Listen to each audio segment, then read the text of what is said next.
Y'all know that question that I ask almost every guest I have on this podcast? Well, this guest might be the most thought-provoking.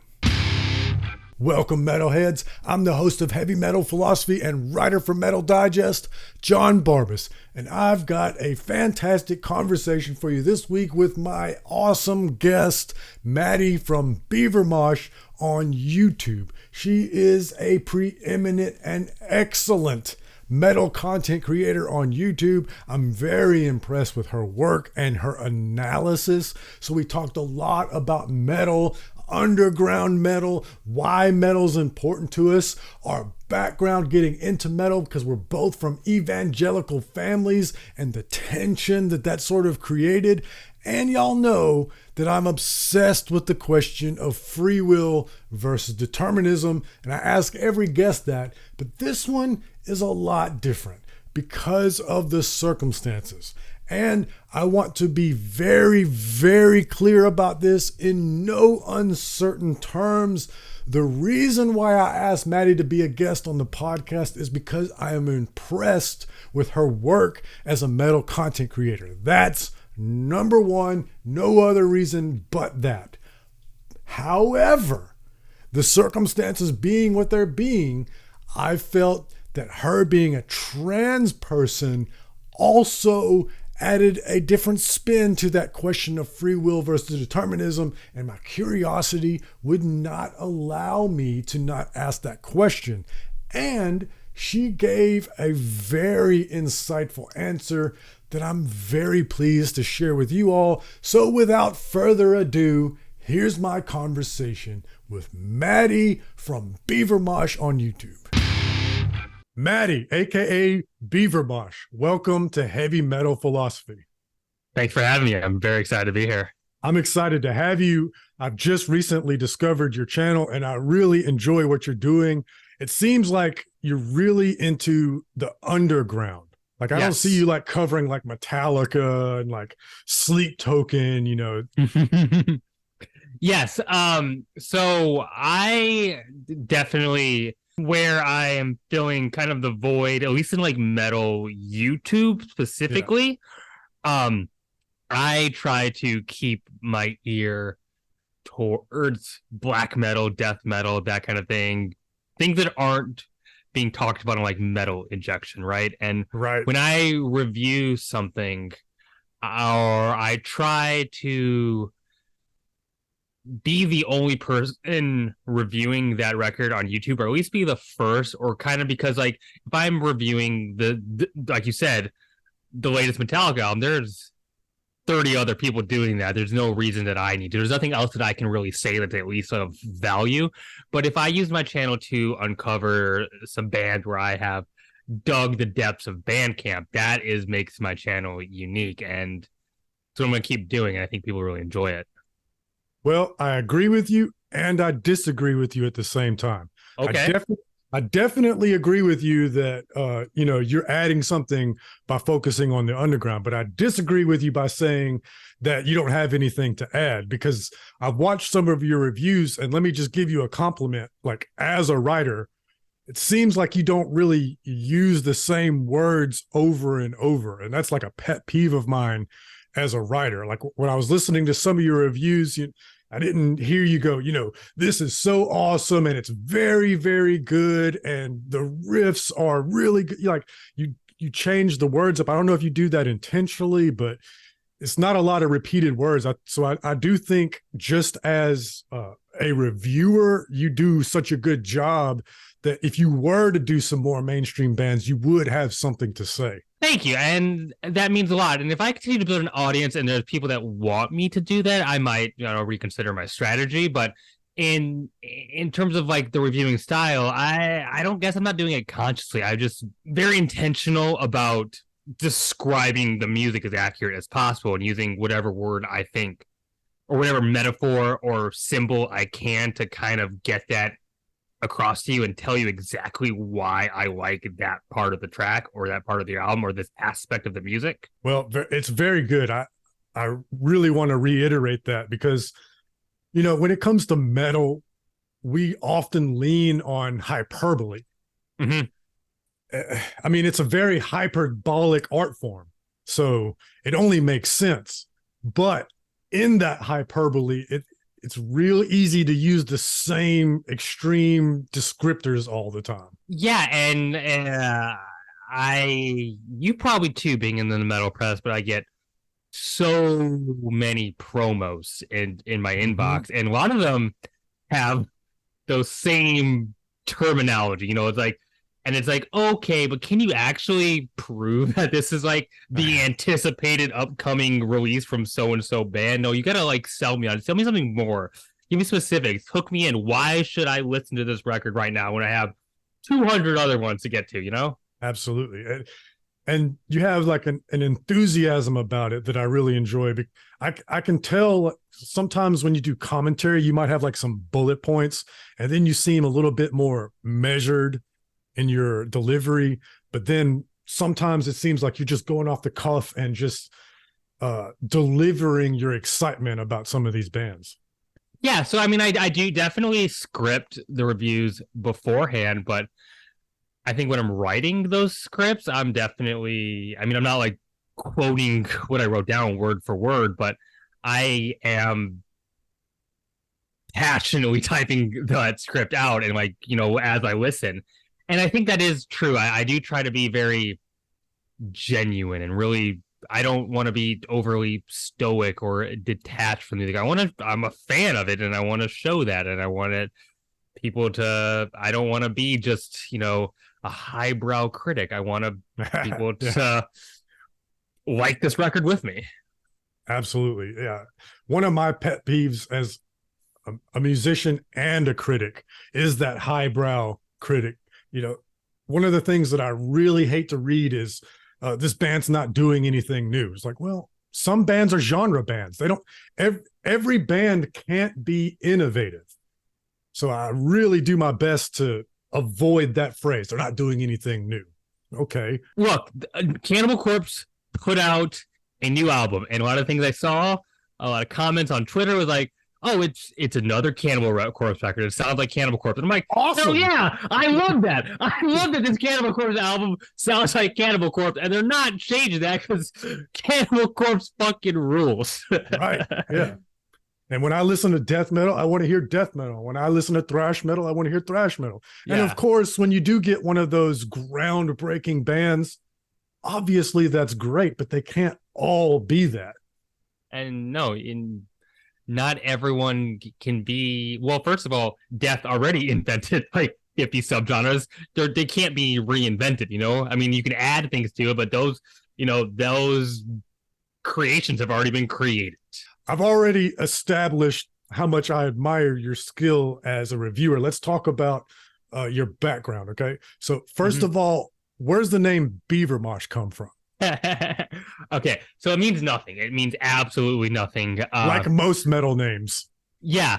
I once knew someone in college who told me something like with blogs and stuff like this, it isn't like totally a formal publication, meant to be kind of more edgy in a way, that something that really sticks is just to pick two words and just kind of go through the list and see which ones sound funny together.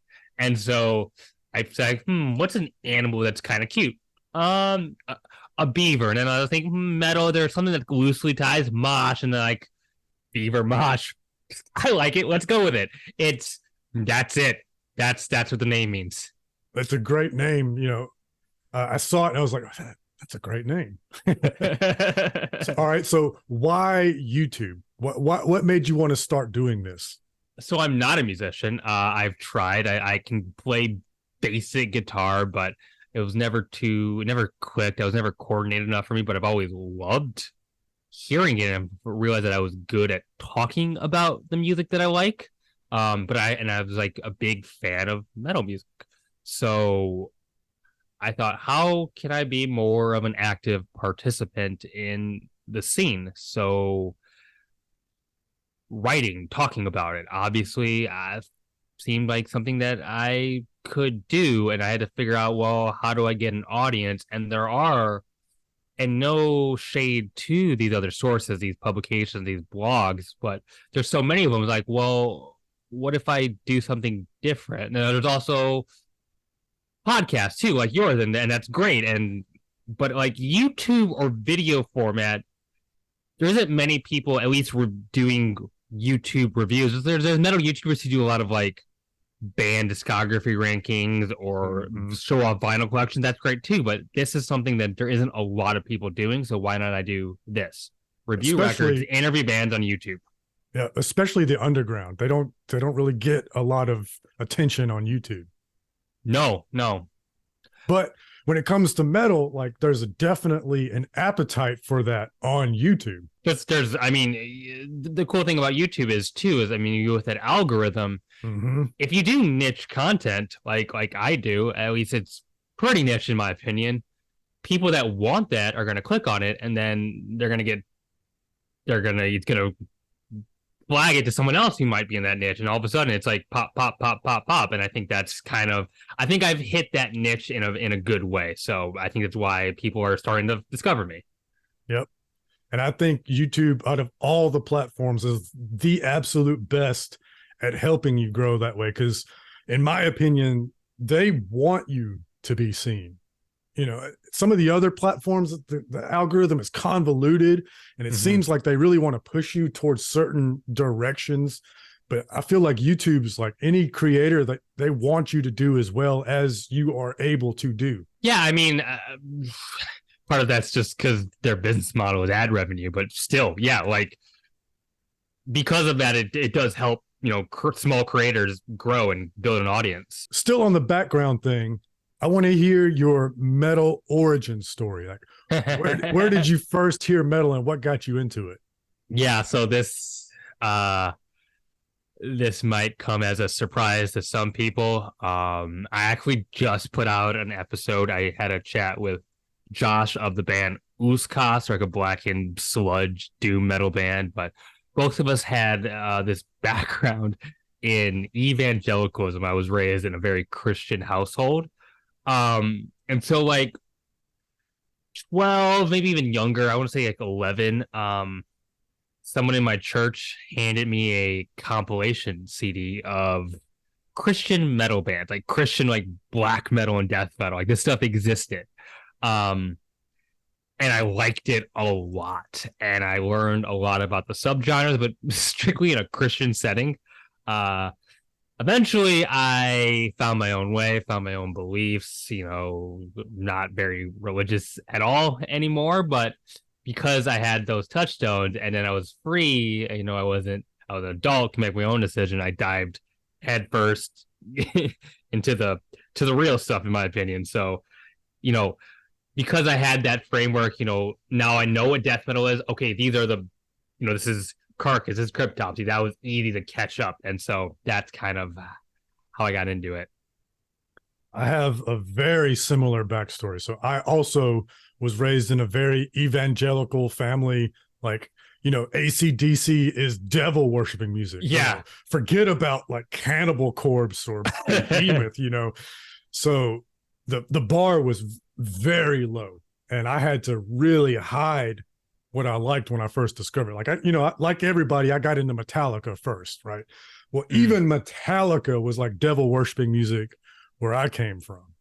And unfortunately, I was never exposed to like really good Christian metal. Like, first of all, the church that I went to was so conservative that, you know, like, no, we don't do that rock band thing here. That's wow. You know, that's like a gateway, you know, into. So you couldn't even listen to like Striper? No, absolutely not. I remember explaining to my grandmother that MC Hammer was a Christian. What was her response? She's like, "Oh, that's nice, but I still don't like it." You know? Yeah. I was a little kid when this happened, so I think that's a part. First of all, there was something that just spoke to me. That first, just as soon as I heard that first chord, that distortion, I was like, "Whoa!" Yeah. But also, you know, the fact that I'm not supposed to be listening to it. There was dangerous. Yeah, there's something about that. And then it resonated me with what you just said. You said you had freedom when you became an adult. It's the same thing. Like, once I was able to start like buying my own records, there was like I cared more about that than I did like being able to drink legally. Yeah, it's like nobody can tell me what to buy and what not to buy, and I love the imagery on a lot of metal records that of course would not would not be approved by my family or people that I like went to church with, like especially like the Rotting Christ albums that I have. That's just not gonna fly. But yeah, no, it's the freedom for sure. I remember, so when I was about that age, though, I was still I had an Xbox, and I was allowed to play Rock Band, and Rock Band 2 had a Painkiller by Judas Priest. That was the first time I was exposed to Judas Priest. It's like when I heard that drum intro for the first time, blew my mind. Like, whoa, that is so fast. That is so intense. It's so extreme. I love this. Yeah, my dad was into Judas Priest a lot, and he was like, my dad was kind of like looked at in the family like, oh, he's gone off the wrong path, But then I got into like really heavy stuff. So even my dad was like, are you sure about this? And I remember my mom made me return Jagged Little Pill by Alanis Morissette to Walmart. So you can't have that. Yeah, and that just seems so tame to stuff that you're talking about in your show right now. Yeah. So, I held on to that for a little while. I was into Metallica and Megadeth, but I still kind of was a little bit afraid of Cannibal Corpse. I've told this story a bunch on the podcast. And so it took me a while to make that leap. And then eventually I was like, you know what? Jonah's Ark seems like a fucking terrible story, and I don't believe this shit anymore. And then I was totally free to listen to Behemoth and Cannibal Corpse and whatever. But as a consequence of holding on to that well into my adulthood, I have a couple of blind spots that I need to catch up on. Like Deicide, right? I just now got into Deicide because that was something that I was afraid of back in the day. And now as an adult, I'm like, oh, I can listen to that. Like, what the hell was wrong with me? Do you have some of those like, oh, I need to go back and catch those? Funny enough, it's probably going the opposite direction, but because my parents were probably had never heard of Deicide, but they had heard of Korn and Slipknot and that scene of metal. So actually now as an adult, I missed like having a new metal phase. So now I feel, maybe I should go back and experience Korn and Slipknot. And that's only been very recently that I've like discovered those bands, even though it's usually the opposite direction. Like those were the bands I was told were bad. I wasn't ever told that Behemoth was bad because that was not on my family's radar. They just did not know who that was. That's interesting. So what do you think about this like new metal revival that's happening right now? Like people are like celebrating Limp Bizkit now, where, in the past that was kind of like the Nickelback of metal, and people would openly like gatekeep and look down on you for being into Limp Bizkit. Yeah, so I try to be as open-minded as possible. I still like have like a leaning towards more of the extreme, the more underground, but I'm glad that that music is kind of being looked back and just kind of being critiqued fairly. I don't like Limp Bizkit, but me neither. But going back and looking and not like judging new metal as a whole, but thinking, okay, there was some good and there was some bad, and like, okay, those early Slipknot records kind of go kind of hard. Yeah, System of a Down, pretty great. There's Disturbed is still terrible. I'm sorry, there are still bad bands in that scene that deserved the hate, but there's some of it like was unfairly grouped, as like this. All of it is this quality, which wasn't true. So I'm glad that it's like getting its some of the good is getting its fair share. I knew that I was an old man at heart during that era because here I am like a teenager, right?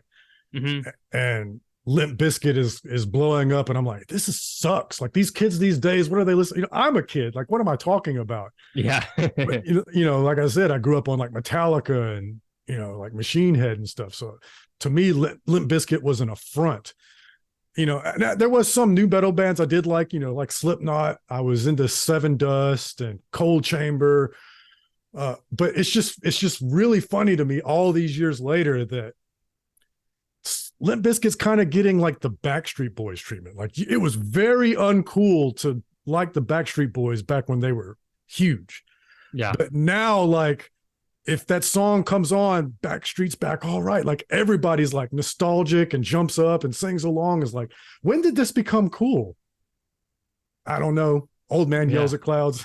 I feel like I am old lady yelling at clouds when it comes to like deathcore fans. Like I don't get it. Like I see people that are like maybe a generation younger than me getting really into like Lorna Shore and bands like that, and it's like it doesn't click with me at all. But maybe in 20 years, people look back the way that people are looking at new metal this way, and they're like, "Oh, we unfairly judged that scene as a whole." I don't know. We're too into its popularity right now to make that assessment, but that's maybe similar. Yeah, good point. Good point. It's like metalcore, which that's such a that genre is that we need more words because it means so many different things now. When I hear metalcore, I think like Killswitch Engage, that early 2000s, late 90s metalcore. But now like metalcore means like this genty, poppy sort of, it's a totally different genre of music. Well, and metalcore in its earliest iteration was like, it was metallic hardcore bands like Earth like Crisis, Converge. Integrity, and Converge. Yeah. Coalesce, bands like that I do enjoy quite a bit. Absolutely. Well, one more thing on your backstory, and this is where we're going to get into the philosophical thing. Great. Ready for it.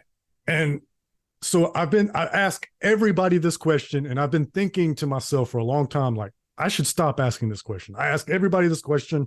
I need to ask a different question. But in this case, I feel like it's going to be really interesting. So, do you believe in free will or determinism? Ooh, this will be very interesting. Yeah, it'll be interesting because like when that question meant a whole different thing to me growing up. It was like, do you choose your salvation or is it the Calvinism, right? Like God chose that you're going to heaven or hell. Obviously now I can kind of look at that question in a very different context. I think we all have, free will. There's no other power outside of us, dictating where and what we do. But there are systems that have been created, human created, religion, economic systems, governments that hold, our freedoms to be completely self-determined or self-reliant. It kind of, we're not completely free based on things that the past or people that have more privilege or access have created to kind of maintain power for themselves. I always go back and forth, and that's why I always ask this question to everybody, because it feels like we have free will, right? Like I go to the grocery, I've said this a million times. I go to the grocery store and I pick my cereal. And longtime listeners will have heard me say a million times, what made me think, well, maybe I don't have free will is actually metal. Because interesting. I had no choice in the matter whatsoever. This, like I told you, the first time I heard, that was it. I was like, okay, whatever that is, I'm going that direction. And so this is going to get a little awkward. Please forgive me. No. Okay.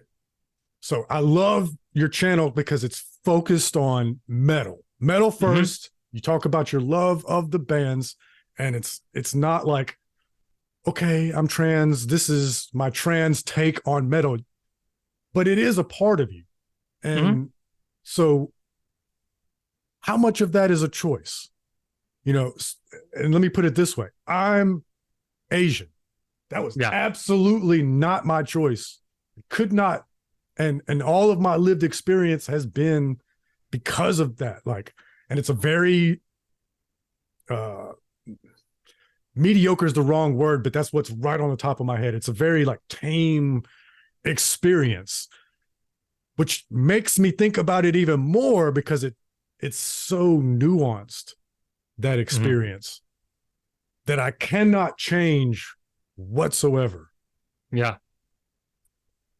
And I'm Puerto Rican, so like I understand that, you know, the ethnicity, the racial side of, like, you know, that we didn't choose that, right? It was just like how we were born.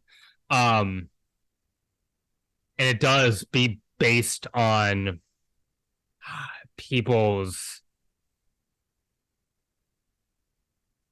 perceptions or stereotypes or just kind of systems that, like, that those things do affect how your experience and how you see the world and how people interact with you or how you engage with it.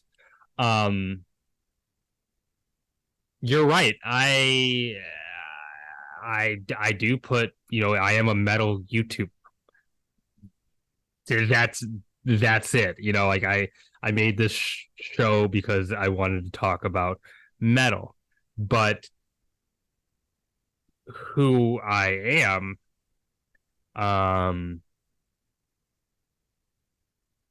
is a people see that. Obviously, you see that. If that means something to somebody, if people see, oh, there's someone very openly and outwardly, you know, queer, part of the LGBT community, inserting themselves in a space that is very much a lot of white dudes, especially on YouTube. Yeah. Maybe that's important to somebody. And I don't go out with the intention of being like an inspiration or a role model, but I know because I am doing something that, like, not a lot of people who look like me or share the characteristics do, that I have kind of a responsibility in a way, or at least I recognize what the stakes of me being in front of a camera and putting the content out is. Interesting. So I feel a certain responsibility, because I am putting my face out there to try to put my best foot forward. But I don't feel pressure. Do you feel pressure? Because, like I said, like, my identity is a very easy identity to inhabit. It's just different enough to where I recognize that it's different. And I've had situations where people treat me differently. I'm like, oh, right. And I get reminded, you know what I mean? But it's, for the most part, it's a very easy place to inhabit. So I don't feel like I don't feel pressure to represent, you know, my identity. Sure. And I mean, do I feel pressured to represent? I don't think I feel pressured to represent as like that's my job, but it is. I don't really get a choice, so maybe that's where the determinism. I don't get a choice whether or not I am the representative. I am the trans YouTuber. Like, there's not many of me talking about metal on YouTube. There just isn't. So I'm just given that role. I chose to make the channel. I chose to put the videos out. I could quit this tomorrow. There's nothing stopping me. If I wanted to. I'm not going to. I have no intention. I'm in this for the long haul, unless YouTube takes me down for whatever reason. I do uh there are I get so many comments, like hate comments all the time. I usually just ignore them, but they're there. What's funny, and I say this a lot, is it's a really dumb strategy for people who don't want me on the internet, because they just keep bumping the content. You comment on something, it just feeds the algorithm. YouTube isn't like differentiating that. It's like, oh, this is getting a lot of comments. Let's bump it up to someone else who likes metal. So like it helps me in a weird way. Yeah. So there's that. So that's a good point, and that gets me back on topic. So like outside of the identity thing, you said you chose to do this, but I feel if you're anything like me, you were compelled to do this, and there's a desire to do this.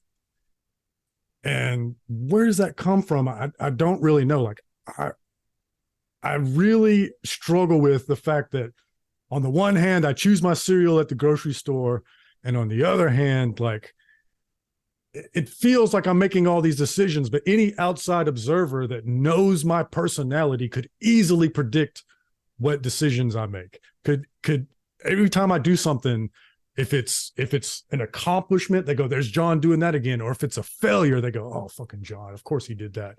Like there's something about our personalities that seems predictable. Sure. And I think I've learned that making this YouTube channel. I've been doing this for about a year now, and like I've already kind of like, there are jokes, that people can make about me. They're like, I have characteristics that it was like not intentionally putting out there. It just did. And they're like, oh, those are the Maddieisms. Those are what Beaver Mosh does. Those are the things that Maddie says, talks about, like, people know these things about me. And so it's like, I'm like getting this character ascribed to me almost. And so like, yeah, it's and was I compelled? Hell yeah. I don't know why metal spoke to me. It just did. I heard that, and it just, I was like, the extremity of it, the visceralness. It's a lot of people hear that, and the reason why this music is still, not top 40 is because most people hear that and it's off-putting, it's grating, it's too intense, it's not pleasurable in a conventional sense. To you and I, for some reason, the bug hit us differently, and we want that nastiness, we want that ugliness, we want music that's in a way speaks and reflects very real but very dark aspects of our existence, of our inner self. We all, when we listen to Cannibal Corpse, we're not murderers. We don't want to do what they have, but we all have a violent side. We like, and it, for us, it's like appealing to have that channel into an art form and to like be able to touch it in that way, instead of like just like finding a different art form that like maybe deflects it. We like kind of facing it head on, if it's the best way I can kind of explain it. Yeah, I think that's a great way to put it, because I mean, we could talk, and all the different people we talk to would all have a different way of putting it into words, that very unnamed feeling that comes from listening to metal. And especially when you compare it to other art forms, like, Monet doesn't really speak to me the way that Geiger does. Mm-hmm. There's something inside of me that is drawn to that darkness, which is odd because I'm mostly a positive person. I don't get depressed very often. I don't really feel a lot of joy. I'm pretty just even, pretty satisfied. But at the same time, there's like this dissatisfaction that I struggle with. I guess that's like an ambition thing. And so for me, metal is also that violence, but also like power. There's some sort of personal power that I get from it that fills that need, that dissatisfaction. You know, I mean, like, for a lot of people, they say that the Beatles are the greatest band of all time. And sure, I could probably understand why people feel that way. I don't enjoy the music because I don't need to be told that here comes the sun, that symbol that doesn't resonate with me. It doesn't speak to what's going on in my head, you know, like it doesn't I need more of an extreme image to really kind of to feel like I'm being stimulated. Yeah. Well, speaking of the Beatles, for instance, I was never a big Beatles fan, but then you give me Eleanor Rigby, and there's something dark about that one, and and it's in a minor key, and you know, it's got this like just subtle hint of blasphemy, you know. So that one song from the Beatles catalog speaks to me. There's something about me that likes that sort of thing. I always preferred like Jimi Hendrix and those type of artists from the 60s, or Cream, or bands that were like a little nastier or had a bit of an edge, you know. Clearly Hendrix, but also even to an extent the Stones, you know, they had sympathy for the devil. I prefer the Stones over the Beatles. Still not like my favorite band, but I think they were closer to like my taste than the Beatles. Obviously, I think Led Zeppelin and Deep Purple kind of were that bridge into Sabbath that was coming next. That was like, okay, they are playing with an image. But actually, before the Beatles, I think the early blues artists like Robert Johnson were very proto-metal in their subject matter and just like dealing with those like big, dark, like existential topics. I always find that ironic that I was always told that, you know, my music makes me a devil worshiper growing up down here in the South. And like all bluegrass is about Satan.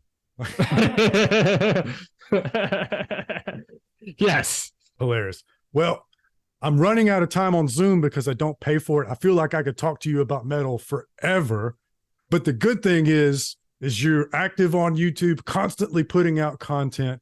So for y'all that want to keep your ear to the underground, I give a high recommendation to Maddie, aka Beaver Mosh. Search for Beaver Mosh on YouTube. I will put the link to your channel in the description.